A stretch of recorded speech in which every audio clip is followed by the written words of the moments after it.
1. 기둥의 중심의 축방향으로 연직 하중 P는 120톤. 2. 기둥의 흥방향으로 풍하중이 역삼각형 모양으로 분포하여 작용할 때 기둥에 발생하는 최대 압축응력은 4. 1625 kgcm. 2. 단순보의 단면이 아래 그림과 같을 때 단면 계수는 약 얼마인가? 2. 2556 cm3. 3. B점의 수직변이가 1이 되기 위한 하중의 크기 P는 4번. 4. 그림과 같은 보의 단면이 2.7톤m의 휜모멘트를 받고 있을 때 중립축에서 10cm 떨어진 점의 휜응력은 얼마인가? 1. 60 kgcm2. 5. 단순보 AB 위의 그림과 같은 이동하중이 지날 때 C점의 최대 휜모멘트는 2. 94.2tm. 6. 그림과 같이 밀도가 균일하고 무게가 W인 구가 마찰이 없는 두 벽면 사이에 놓여 있을 때 발력라의 크기는 2. 0.577W. 7. 다음 연속보에서 B점의 지점 발력을 구한 값은 3. 30톤. 8. 다음 봉제의 단면적이 A이고 탄성 계수가 2일 때 C점의 수직 처짐은 4번. 9. 단순보의 D점의 10톤의 하중이 작용할 때 C점의 처짐량이 0.5cm라 하면 아래 그림과 같은 경우 D점의 처짐량을 구하면 3. 0.4cm. 10. 다음 구조물에 생기는 최대 부모멘트의 크기는 3. 마이너스 30.0tm. 11. 정전구조의 라멘의 분포하중 W가 작용 시 최대 모멘트를 구하면 4. 0.281WL2. 12. 그림과 같은 구조물에서 A점의 휜모멘트의 크기는 3번. 13. 그림과 같이 균일한 단면을 가진 캔틸레버보의 자유단에 집중하중 P가 작용한다. 보의 길이가 L일 때 자유단의 처짐이 라면 처짐이 4가 되려면 보의 길이 L은 약 몇 배가 되어야 하는가? 1. 1.6배. 14. 다음과 같은 힘이 작용할 때 생기는 전단엽도의 모양은 어떤 형태인가? 4번. 15. 그림과 같이 이축 응력을 받고 있는 요소의 최적 변형률은 3. 4.4 곱하기 10-4. 16. 그림과 같은 T형 단면을 가진 단순보가 있다. 이 보의 지간은 3m이고 지점으로부터 1m 떨어진 곳에 하중 P는 450kg이 작용하고 있다. 이 보에 발생하는 최대 전단 응력은 1. 14.8 kgcm2. 17. 다음 4가지 종류의 기둥에서 강도의 크기 순으로 옳게 된 것은 4. 18. 그림과 같은 트러스의 사제 뒤의 부재력은 2. 5톤. 19. 그림과 같은 내민보에서 C점의 휜 모멘트가 0이 되게 하기 위해서는 X가 얼마가 되어야 하는가? 3번. 20. 그림과 같이 원과 반원을 이루어진 단면의 도심거리 Y값은 4. 44.65cm. 21. 하천 측량에서 수면으로부터 수심에 2/10, 4/10, 6/10, 8/10 뜨는 곳에서 유속을 측정한 경과 각각 0.662미색, 0.660미색, 0.597미색, 0.463미색이었다. 이때의 평균 유속이 0.566미색이었다면 평균 유속을 계산한 방법은 4. 사전법. 22. 축척 1호천의 지형 측량에서 등고선을 그리기 위한 측점의 높이 오차가 0.2m였다. 그 지점의 경사각이 1대 그 지점을 지나는 등고선의 도상 평면 위치 오차는 2. 2.3mm. 23. 다음 중 평판 측량의 후방 교회법을 옳게 설명한 것은 1. 하나에 구하려고 하는 점에 평판을 세워 2개 이상의 기지점을 이용하여 그 점의 위치를 결정하는 방법. 24. 축척 1호만의 도상에서 어떤 토지 계량 구역의 면적을 구한 결과가 40.52cm2였다면 이 구역의 실면적은 1. 10.13제곱킬로미터. 25. 초점거리 20cm의 카메라로 평지로부터 6000m의 촬영고도로 찍은 연직 사진이 있다. 이 사진상에 찍혀있는 평균 표고 500m인 지형의 사진 축척은 2. 127,500. 26. 지구 반경 R은 6,370km이고 거리의 허용오차가 1/105이면 직경 몇 킬로미터까지를 평면 측량으로 볼 수 있는가? 1. 69.78km. 27. 다음은 교우 수준 측량의 결과이다. A점의 표고가 10m일 때 B점의 표고는 4. 8.753m. 28. 다각 측량을 한 결과가 다음과 같을 때 다각형의 면적은 3. 약 502m2. 29. 클로소이드의 매개 변수 A는 60m인 클로소이드 곡선상의 시점으로부터 곡선 길이가 30m일 때 반지름은 3. 120m. 30. 완화 곡선에 대한 설명으로 틀린 것은 1. 완화 곡선의 접선은 시점에서 원호의 종점에서 직선에 접한다. 31. 지형을 표시하는 방법 중에서 짧은 선으로 지표의 기복을 나타내는 방법은 3. 영선법. 32. 다음 그림과 같이 도로의 횡단면도에서 절도 단면적은 A 단위 m 3. 102m. 33. 다음 중 노선 측량에서 단곡선의 설치 방법에 대한 설명 중 옳지 않은 것은 1. 중앙종거를 이용한 설치 방법은 터널 속이다 삼림지대에서 벌목량이 많을 때 사용하면 편리하다. 34. 120m의 측선을 30m 줄자로 관측하였다.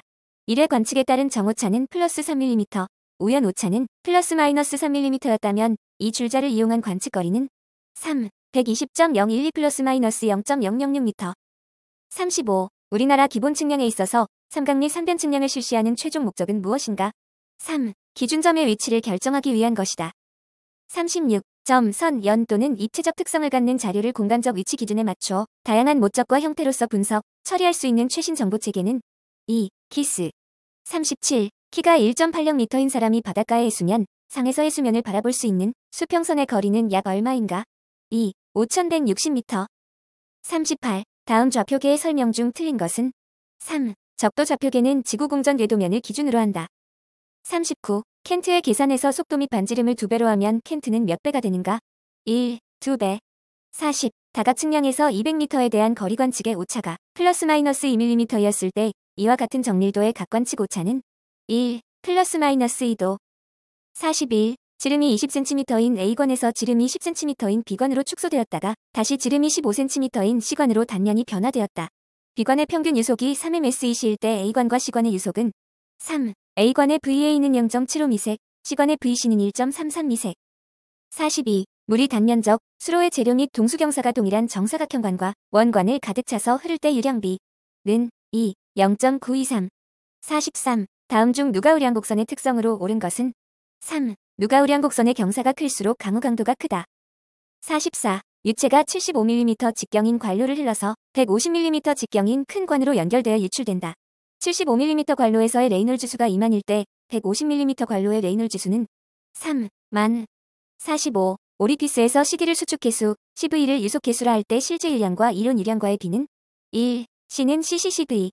46. 우물에서 장기간 양수를 한 후에도 수면 강화가 일어나지 않는 지점까지의 우물로부터 거리를 무엇이라 하는가? 4. 영향권. 47. 그림과 같이 유량이 Q, 유속이 V인 유관이 받는 외력 중에서 Y축 방향의 힘에 대한 계산식으로 맞는 것은? 3. FY로 QV. 48. 다음 중 상류에 관한 설명 중 틀린 것은? 2. 관성력이 중력의 영향보다 더 큰 흐름이다. 49. 정상류의 정의로 가장 적합한 것은? 1. 한 점에서 수리학적 특성이 시간에 따라 변화하지 않는 흐름. 50. 물속에 세운 모세관의 내경을 D.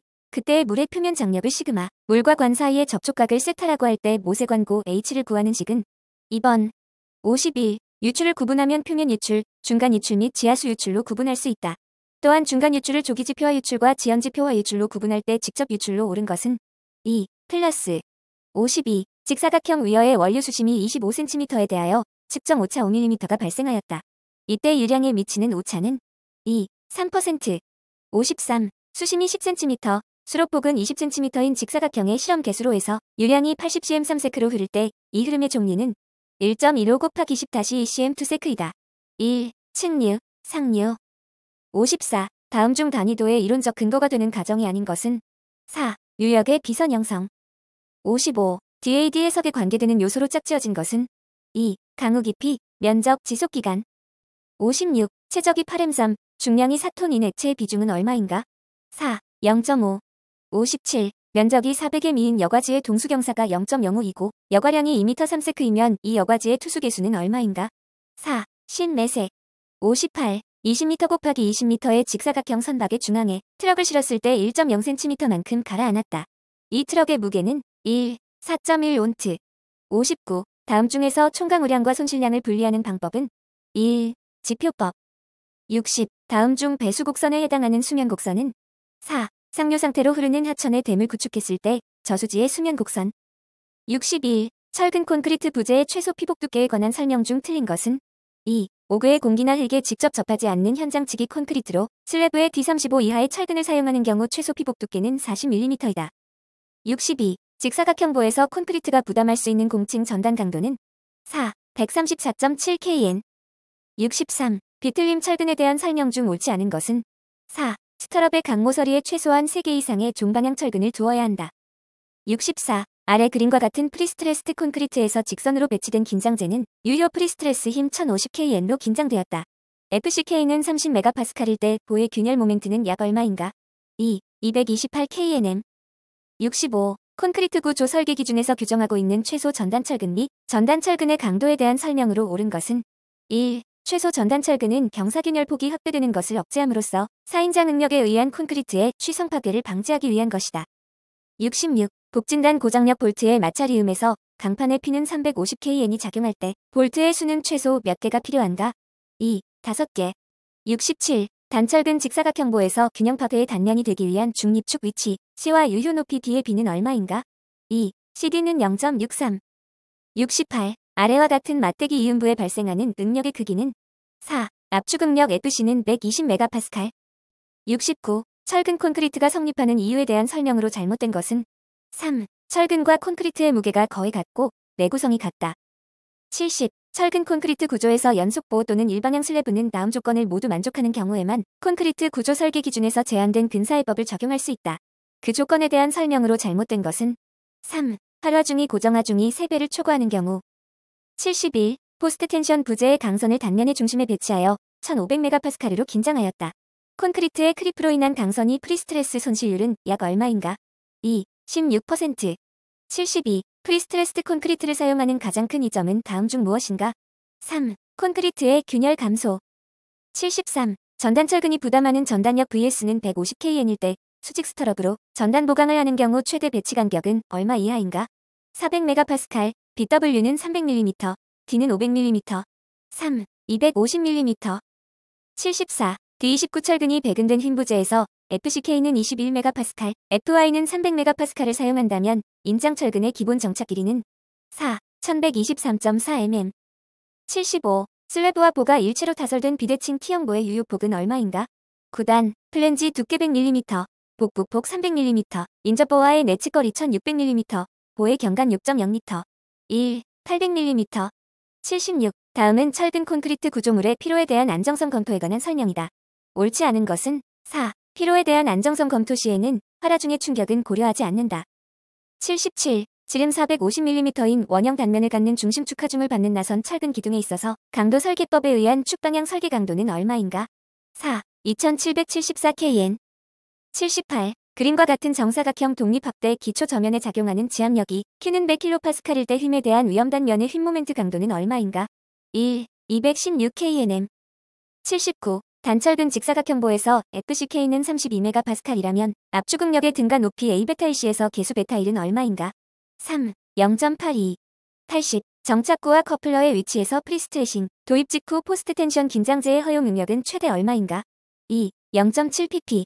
81. 점토광물에서 점토입자의 동형치환의 결과로 나타나는 현상은 2. 점토입자가 음으로 대전된다. 82. 모래시료에 대해서 안밀배수 3축 압축 시험을 실시하였다. 초기 단계에서 구속 응력은 100kgcm이고 전단 파괴 시에 작용된 축차 응력은 200kgcm이었다. 이와 같은 모래시료의 내부 마찰각 및 파괴면에 작용하는 전단 응력의 크기는 3. 30도, 타오티는 86.60kgcm2. 83. 어떤 흙에 대해서 직접 전단 시험을 한 결과 수직 응력이 10kgcm일 때 전단 저항이 5kgcm이었고 또 수직 응력이 20kgcm일 때에는 전단 저항이 8kgcm이었다. 이 흙의 점착력은 1. 2kgcm. 84. 샌드 드레인의 지배 영역에 관한 발언의 정삼각형 배치에서 샌드 드레인의 간격을 D, 유효원의 직경을 드라할 때 D는 다음 중 어느 것인가? 3. D는 1.0502. 85. 보호링의 목적이 아닌 것은 4. 평판 제하 시험을 위한 제하면의 형성. 86. 말뚝이 20개인 군항기초에 있어서 효율이 0.75이고 단항으로 계산된 말뚝 1개의 허용 지지력이 15TON일 때 군항의 허용 지지력은 얼마인가? 2. 225TON. 87. 그림은 확대 기초를 설치했을 때 집안의 전단 파괴 형상을 가정한 것이다. 다음 설명 중 옳지 않은 것은 3번. 88. 점토 집안에 제방을 쌓을 경우 초기 안정 해석을 위한 흙의 전단 강도를 측정하는 시험 방법으로 가장 적합한 것은 1. 유유 테스트. 89. 연약점토 사면이 수평과 75도 각도를 이루고 있고 이 사면의 활동면의 형태는 아래 그림과 같다. 사면 흙의 강도 정수가 CU는 3.2tm2, 감마T는 1.763tm3이고 베타 75도일 때의 안정수는 0.219였다. 굴착할 수 있는 최대 깊이와 그림에서의 절토 깊이를 3m까지 했을 때의 안전율은 3. 8.3. 2.763. 90. 다음 그림에서 한계 동수경사를 구하여 분사현상에 대한 안전율을 구하면 2. 1.33. 91. 안밀에 필요한 시간을 구할 때 이론상 필요하지 않는 항은 어느 것인가? 2. 유효응력의 크기. 92. 점성토 집안의 계량 공법으로 타당하지 않는 것은 3. 바이브로 플로테이션 공법. 93. 토립자가 둥글고 입두분포가 양호한 모래 집안에서 N치를 측정한 경과 N은 19가 되었을 경우 두남의 공식에 의한 이 모래의 내부 마찰각는 4. 35도. 94. 그림과 같은 실트질 모래층의 지하수면 위 2.0m까지 모세관 영역이 존재한다. 이때 모세관 영역의 유효응력은 3.87tm2. 95. 다짐 효과에 대한 다음 설명 중 옳지 않은 것은 4. 압축성이 커진다. 96. 3m 곱하기 3m 크기의 정사각형 기초의 극한 지지력을 테르자기 공식으로 구하면 147.9tm2. 97. 토질 종류에 따른 다짐 곡선을 설명한 것 중 옳지 않은 것은 3. 조립토일수록 다짐 곡선은 완만하고 세립토일수록 다짐 곡선은 급하게 나타난다. 98. 아래와 같은 흙의 입두분 포곡선에 관한 설명으로 옳은 것은 2. A는 B보다 균등 계수가 작다. 99. 다음 그림에서 옹벽이 받는 전주 동토압은 65tm. 100. 5m 곱하기 10m의 장방향 기초 위에 Q는 6tm의 등분 보아중이 작용할 때 지표면 아래 10m에서의 수직 응력을 이일법으로 구한 값은 1.0tm2. 101. BODO가 2호형 MgL 이고 COD가 446mgl인 경우 생물학적으로 분해되지 않는 COD는 80mgl. 102. 수원에서 취수하는 계획 취수량은 일반적으로 계획 1일 최대 급수량의 몇 퍼센트 정도를 취수하는가? 110%. 103. 어떤 도시의 10년 전 인구는 25만 명, 현재의 인구는 50만 명이다. 현재의 인구가 도시 인구의 추정 방법 중 등비급수법에 의한 인구 증가를 보였다고 가정하면 연평균 인구 증가율은 얼마인가? 0.072. 104. 하수 처리장에 적용하는 활성 슬러지, 공법에서의 MLSS의 개념에 대한 설명으로 가장 알맞은 것은 2. 토끼조 중의 부유물질. 105. 하수관거에 유입되는 지하수 침투량을 결정함에 있어서의 주요 영향 요소와 가장 거리가 먼 것은 2. 하수관거의 재질. 106. 하수 내에 존재하는 질소 성분을 제거하기 위한 방법 중 생물학적 처리 방법은 1. 질산화탈질법. 107. 펌프의 비속도에 대한 설명으로 옳은 것은 2. NS 값이 클수록 토출량이 많은 펌프로 된다. 108. 우수량 계산 시 이용하는 합리식에 대한 설명 중 틀린 것은 3. I는 지표의 경사를 나타내며 유입 속도를 결정한다. 109. 하수도 시설인 빗물바지에 관한 설명으로 틀린 것은 2. 빗물바지는 횡단보도 및 가옥의 출입구 앞에 주로 설치하여 흉리율을 높이는 것이 좋다. 110. 하수관거의 유속과 경사를 결정할 때 고려하여야 할 사항에 대한 설명으로 옳은 것은 2. 우수관거 및 합류관거는 계획 우수량에 대하여 유속을 최대 3.0미생로한다. 111. 표준 활성 슬러지 처리법에 관한 설명으로 틀린 것은 1. HRT는 4에서 6시간을 표준으로 한다. 112. 상수의 오존 처리에 있어서의 장단점에 대한 설명으로 잘못된 것은 3. 전염소 처리를 할 경우에 염소와 반응하여 잔류염소가 증가한다. 113. 일일 물 공급량은 5000m3대이다. 이 수량을 염소 처리하고자 60kg/d의 염소를 주입한 후 잔류염소 농도를 측정하였더니 0.2mgl이었을 때 염소 요구량은 11.8mgl. 114. 활성 슬러지법과 비교하여 생물막법의 특징으로 옳지 않은 것은 4. 생물 중 분포가 단순하여 처리 효율을 높일 수 있다. 115. 정수장 침전지에서 침전 유율을 나타내는 기본적인 지표인 표면 부하율에 대한 설명으로 옳은 것은 3. 표면적이 클수록 표면 부하율이 감소한다. 116. 상수 취수시설에 있어서 침사지의 유효수심은 얼마를 표준으로 하는가? 3.3에서 4m. 117. 상수도 시설 기준에 의한 급수관을 분기하는 지점에서의 배수관 내 최소 동수압은 얼마 이상 확보하여야 하는가? 150kPa. 118. 직경 400mm, 길이 1000m인 원형 철근 콘크리트 관에 물이 가득 차 흐르고 있다. 이 관로 시점의 수두가 50m라면 관로 종점의 수압은 몇 kgcm2인가? 4.83 kgcm2. 119. 펌프의 특성 곡선은 펌프의 양수량과 무엇들과의 관계를 나타낸 것인가? 2. 총량정, 효율, 축동력. 120. 물의 용존산소 농도에 대한 설명으로 옳은 것은 1. 수온이 떨어지면 두 농도는 증가한다.